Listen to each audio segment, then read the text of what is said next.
আপনি কি ওয়াহাবি নাকি আপনি একজন সুন্নি? সে আমাকে বলে যে মুসলমানদের মধ্যেই বিভ্রান্তি আছে।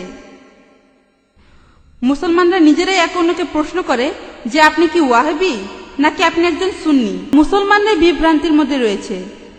বোন, আপনি বললেন যে এক অমুসলিম বোন প্রশ্ন করেছেন যে মুসলমানদের নিজেদের মধ্যে বিভ্রান্তি আছে যে আপনি কি ওয়াহাবি নাকি হান্নাফি নাকি মাশরাফি নাকি মালিকি, তাহলে মুসলমানরা বিভ্রান্তির মধ্যে আছে, এর উত্তরটা কি? আমি অমুসলিম এই বোনের সাথে একমত।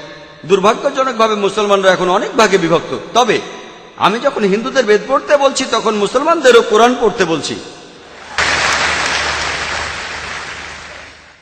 আল্লাহ পবিত্র কোরআনে বলেছেন, সূরা আল ইমরানের 103 নম্বর আয়াতে আল্লাহ তাআলা বলেছেন, ওয়াতাসিমু বিহাবলিল্লাহি জামিআন ওয়া লা তাফাররাকু। আল্লাহর রজ্জু শক্ত করে ধরো আর বিচ্ছিন্ন হয়েও না। আমরা আল্লাহর রশি ধরবো, আর সেই রশি হলো পবিত্র কোরআন আর সহিহ হাদিস।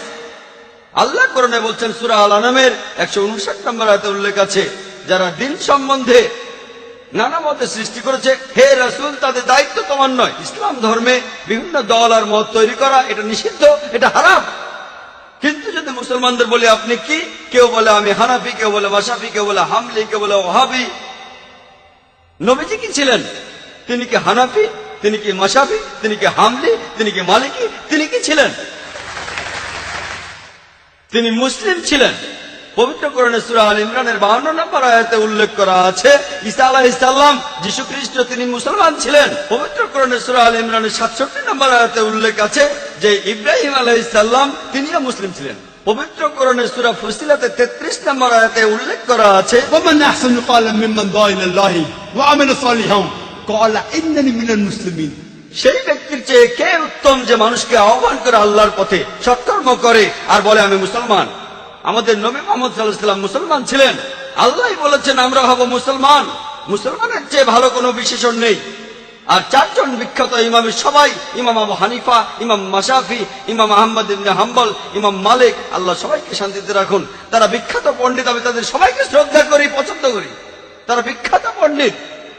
আর এই পণ্ডিতদের সবাই বলেছেন, এই চারজন ইমাম বলেছেন, যদি আমার কোনো ফতোয়া আল্লাহ ও রাসূলের বিরুদ্ধে যায় তাহলে তোমরা আমার ফতোয়াকে ছুঁড়ে ফেলে দাও। যদি ভালো করে দেখেন, এই যে ইমাম যারা ছিলেন তারা মুসলমানদের বিভক্ত করতে চাননি। তারা চেয়েছিলেন মানুষ যেন মূল ধর্মগ্রন্থগুলো পড়ে, কোরআন আর সহিহ হাদিস। তাই আমাদের এখন যা করতে হবে, আমি জানি যে লোকজন বলে একটা হাদিসে আছে মুসলিমরা 73টি ভাগে বিভক্ত হবে, এটা আছে তিরমিজিতে সহিহ হাদিস 171 নম্বর হাদিস। নবীজি বলেছেন ভবিষ্যতে 73টি ভাগ তৈরি হবে, ভাগ করা উচিত সেটা বলেননি। আর নিজেদের আপনারা যে নামে ডাকতে পারেন সেটা হলো মুসলমান। যে কোনো পণ্ডিত, পৃথিবীর যে কোনো পণ্ডিত, ধরলাম তিনি পৃথিবীর সবচেয়ে বড় পণ্ডিত, তার কাছে প্রমাণ দেখতে চান, কুল হাতু বুরহানাকুম, আপনার প্রমাণটা দেখান। যদি সত্যি বলে থাকেন, আপনি নির্দোষ হলে তার প্রমাণ দেখান। তাহলে যদি কোনো পণ্ডিতের সাথে মতভেদ হয়, তার কাছে প্রমাণ দেখতে চান, প্রমাণটা নিয়ে পরীক্ষা করুন। এজন্য আমি রেফারেন্স দেই, আমি যা বলি, জাকির যা বলে, ইসলামে তার কোনো মূল্য নেই, জিরো, শূন্য। সেজন্যই বলি, জাকির বলেনি, আল্লাহ বলেছেন কুল হুয়াল্লাহু আহাদ, বলো তিনি আল্লাহ এক, অদ্বিতীয়। আমি জাকির বললে ইসলামে এটা মূল্যহীন, শূন্য। আল্লাহ যা কিছু বলেছেন সেটা মানতে হবে, নবীজি বললে সেটাও মানতে হবে। সেজন্য বোন, মুসলিমদের বিভক্ত হওয়া উচিত না, আমাদের শুধু মুসলিমই বলা উচিত। আর কোরআন আর সহিহ হাদিস আমরা মেনে চলবো। যারা বিভিন্ন মতের সৃষ্টি করে তারা ইসলামের বিরুদ্ধে।